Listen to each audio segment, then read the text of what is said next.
Today, Bioware finally unveiled a brand new trailer for Dragon Age The Veilguard, including a release date of October 31st. So we'll officially get to dive back into Thedas for the first time in 10 years on Halloween. There were a lot of interesting lore details hidden in plain sight in this reveal trailer, and in this video, we're going to explore some big things that you may have missed or may lack context for if you're new to the franchise. So buckle up, grab some iced coffee, and let's dive into this trailer analysis. One of the first big light bulb moments from the trailer is right at the beginning where Solas says this.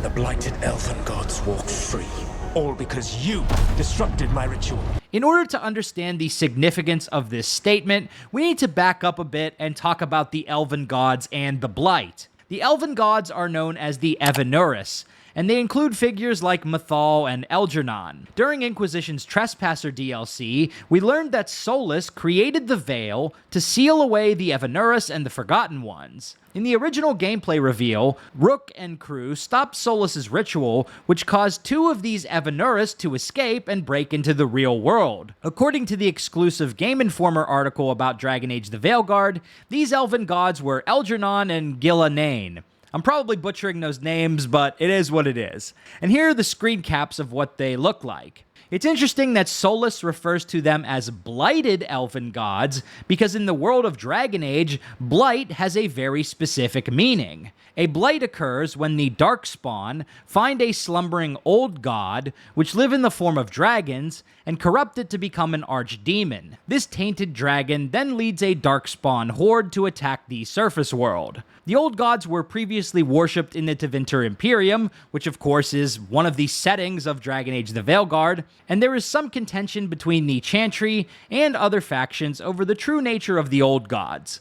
But just to be clear, if you're new to the franchise, the old gods are not the same as the elven gods, aka the Evanuris. You still following me? Okay, good. There have been 5 recorded blights in the history of Thedas, with the 5th one being the focus of the main story in the first Dragon Age game. So my question is, did Solas use the blighted word generically, or does this suggest that the elven gods may have some connection to the Darkspawn? There's one more interesting detail that Solas mentions that you might not have heard. You have to slow the video down to about 0.25 speed to really catch it. Be sure to smash that like button and subscribe to Big Dan Gaming for more Dragon Age and RPG videos.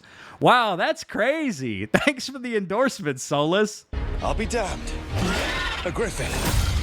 Okay, so Bioware had already revealed we were going to have a Griffin companion in earlier interviews. And this is significant because Griffins are extinct in Thedas.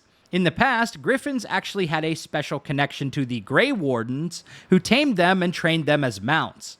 And it was the Grey Wardens who were responsible for their eventual extinction throughout Thedas.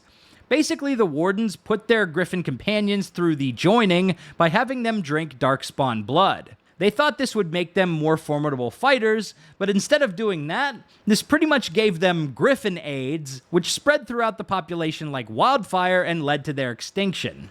It's been a minute since I played Inquisition, but I believe we can have a conversation with Solas where he tells us that Griffins no longer exist in Thedas. So, how did we stumble upon one in the next game? Well, it's actually because our party transported into Arlathan, which was the home to the Elves and the Evanuris long ago. Arlathan is inaccessible from Thedas unless you can travel through an active Alluvian, which is basically a magical mirror. The art of accessing Alluvians is a lost skill, which very few people possess in modern times. In fact, Meryl's personal quest in Dragon Age 2 was all about rebuilding an Alluvian and trying to travel through it. In Dragon Age Inquisition, Morrigan was one of the only ones with the ability to travel through Alluvians. And we eventually discovered another Alluvian network in the Trespasser DLC, which allowed us to travel into Arlathan in pursuit of Solas. So for a Griffin to survive in Arlathan is plausible, because Griffins would have been shielded from the effects of the Grey Warden's plague. This particular Griffin from the trailer is named Asan, and he serves as a sort of animal companion to our squad mate Davrin, who is a Grey Warden. Just tell Davrin not to give Asan Darkspawn blood, and we should be all good. Another big detail that kind of shocked me is Scout Harding's use of magic in the trailer. Why is this significant? For this, we have to dissect how magic works in the Dragon Age universe. Magic is utilized via an individual's connection to the Fade, which is a kind of spirit realm separated from the real world. Mages can connect with the Fade whenever they experience dreams while they're asleep, but dwarves cannot access this because in Dragon Age, dwarves do not dream. So in Dragon Age, there are no dwarf mages. So for Harding, a dwarf, to be out here casting spells might be a world first. I suspect that her emergent magical abilities may be caused by Solas's weakening of the veil. Perhaps this allows her to connect to the Fade even though she cannot dream. I'm very curious to see how this is explored in the lore when we get to play the Veilguard in October. So these were some of the big things that jumped out at me during the trailer. That and the return of Morrigan, which I am very excited about. But was there anything that caught your eye during the reveal? Let me know in the comments below. If you liked this video, be sure to subscribe to Big Dan Gaming for more Dragon Age and RPG videos.